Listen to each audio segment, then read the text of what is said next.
Hello everyone. और आज हम लोग बात करेंगे, अभी अभी आपका जेई एडवांस का एग्जाम हुआ है और उसके मार्क्स और आंसर की आई होप आपने मिला लिए होंगे। सबके मार्क्स क्लियर हो चुके हैं, जेई मेन का रिजल्ट आ चुका है और भी बहुत सारे इंजीनियरिंग के एग्जाम जो होने थे सारे ऑलमोस्ट कंप्लीट हो चुके हैं। ठीक है, तो कुछ बच्चों से मेरी बात हो रही थी और उनका कंसर्न है कि अब क्या करना है और आने वाले टाइम में कैसे करना है। तो सिंपल सी बात यह है कि आप एक अपने आप को देखो कि आपका जेई मेन का स्कोर क्या है। इनकेस आपके जेई मेन का स्कोर एक अच्छे परसेंटाइल के तौर पे है, यानी कि 95 के ऊपर हैं आप, या फिर जेई एडवांस में 100 मार्क्स के ऊपर हैं, तो फिर तो आप एक अच्छे कॉलेज और काउंसलिंग का वेट कर सकते हैं।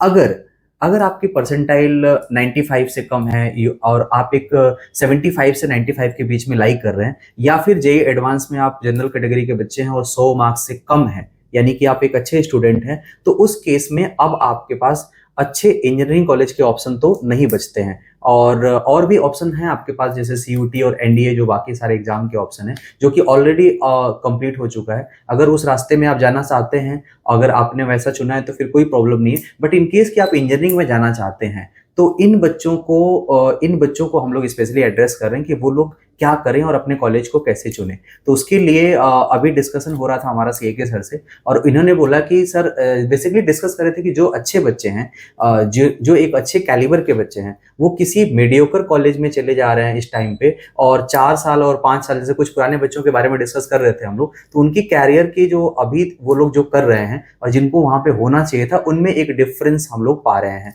एज कम्पेयर टू कि वो बच्चे जो किसी और तरीके से वेट किया या दोबारा एग्जाम दिया और वो लोग अच्छे कॉलेज गए हैं और वो बेटर परफॉर्म कर रहे हैं। तो ऐसा हम देख पा रहे हैं। तो सर, आप कुछ कहना चाहेंगे इसके बारे में? सर, मैं एकदम ओपनली बात करूंगा आपसे, क्योंकि जब आप एक रॉन्ग डिसीजन लेते हैं ना, जैसे कि आपने एक रॉन्ग डिसीजन लिया, आपने किसी भी जनरल प्राइवेट कॉलेज में जो है एडमिशन ले लिया, वो भी अपने पीयर प्रेशर में, फ्रेंड्स को देख करके, ठीक है, तो वो आपके करियर को काफी ज्यादा नुकसान पहुंचाता है। कैसे? मैं इस चीज को ना आपको एक डेटा के थ्रू एक्सप्लेन करता हूँ। एक बहुत ही इंटरनली एक स्कैम भी है जो चलता है, मतलब, है ना।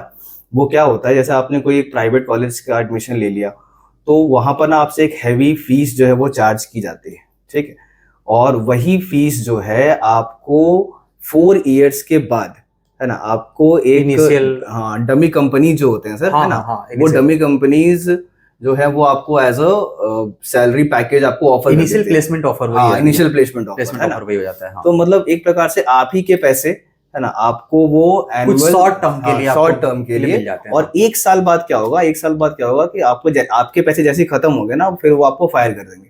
अल्टीमेटली आप इंडस्ट्री में तभी टिक पाते हैं जब आपके पास स्किल होगा, और वो तभी होगा जब या तो आप अच्छे कॉलेज जा रहे हैं या फिर एक अच्छे ग्रुप ऑफ स्टूडेंट के साथ पढ़ रहे हैं। कई बार क्या होता है कि एक अच्छे कॉलेज में बच्चा पढ़ाई नहीं भी किया, फिर वो अपनी लाइफ में एक अच्छा काम कर रहा है। उसका सिंपल सा कारण यही है कि वो एक अच्छे ग्रुप के साथ बढ़ा है, अच्छे ग्रुप के साथ अपना टाइम बिताया, उसकी एक रैंक रही है अच्छी। ये सबसे इंपॉर्टेंट बात है कि आपकी रैंक कभी अच्छी रही है और एक सेंस ऑफ अचीवमेंट आपके दिमाग में रहता है। तो आप कभी ना कभी, आप किसी बुरे फेज में हैं तो उससे निकलने में भी वो हेल्प करता है। इन केस की you are not doing well in your particular area, तो आप उस एक सेंस ऑफ अचीवमेंट है जिसके थ्रू आप कहीं ना कहीं, मतलब आपका टारगेट ये होना चाहिए ना बच्चों, इस साल आपका टारगेट ये होना चाहिए कि आप कोई भी एक नेशनल लेवल कॉलेज, है ना, उसमें जाकर के आप अपना पढ़ाई करें। किसी भी सेमी प्राइवेट या फिर फुल्ली प्राइवेट जो है कॉलेज के लिए ना जाएं, क्योंकि वो आपको ना, आपके जो कलीग्स होते हैं ना, वो बहुत ही ज्यादा करियर ओरिएंटेड वहां पर लोग नहीं मिलते हैं। करियर ओरिएंटेड जो लोग होते हैं वो आपको गवर्नमेंट कॉलेजेस में, अच्छे कॉलेजेस में, नेशनल कॉलेजेस में ही मिलेंगे, और वहीं पर आपका एलुमनाई बेस भी अच्छा होता है।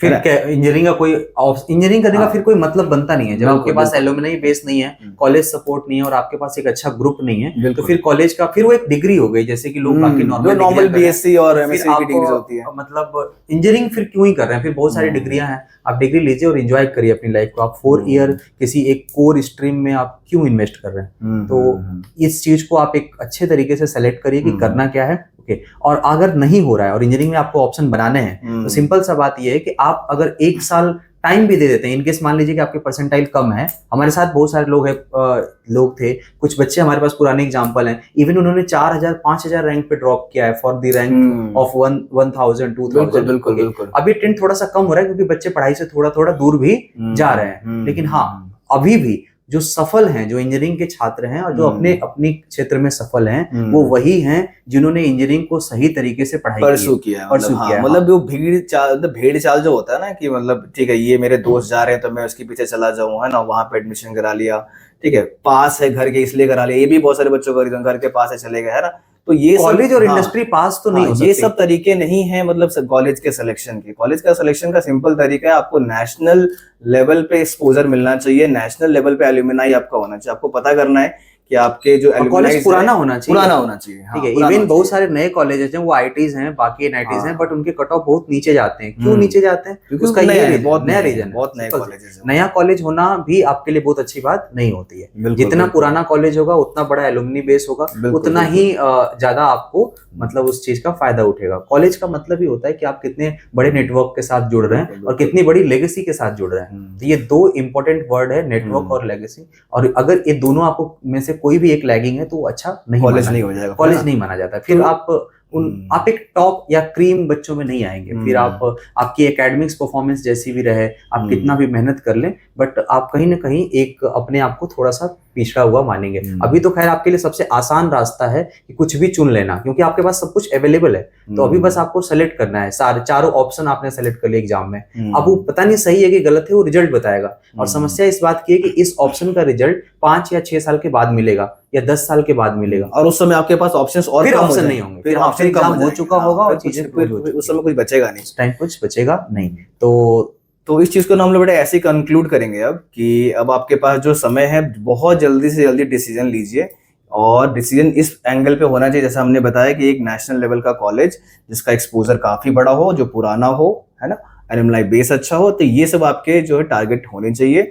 जो छोटी मोटी चीजें होती हैं कि फीस कम हो जाए, है ना, और नजदीक हो, है ना, फ्रेंड्स जा रहे हैं, तो ये सब अगर आप क्राइटेरिया रखेंगे तो ये सब बहुत नुकसान आपको करेगा। तो सर अच्छा, हाँ, ये ऑब्वियस सी बात है, ये होना चाहिए। ठीक है। तो वो छोटी बातें, इस पे ध्यान ना दें। ओके। और अगर रैंक आपकी थोड़ी कम है तो आप बेटर यही है कि आप पढ़ाई करें। ओके। और आप कहीं से भी ड्रॉप करें, कुछ भी करें, बट पढ़ाई करें, क्योंकि एक अच्छा कॉलेज और 1 साल में एक अच्छा कॉलेज ही डोमिनेट करेगा आपकी करियर की। अगर एक टॉप मोस्ट पॉइंट पे आपको पहुंचना है और आपकी लॉन्चिंग ही टॉप मोस्ट पॉइंट से हो रही है, तो वो दोनों एक अलग चीज है और आप उसमें ज्यादा बेनिफिशियल होंगे।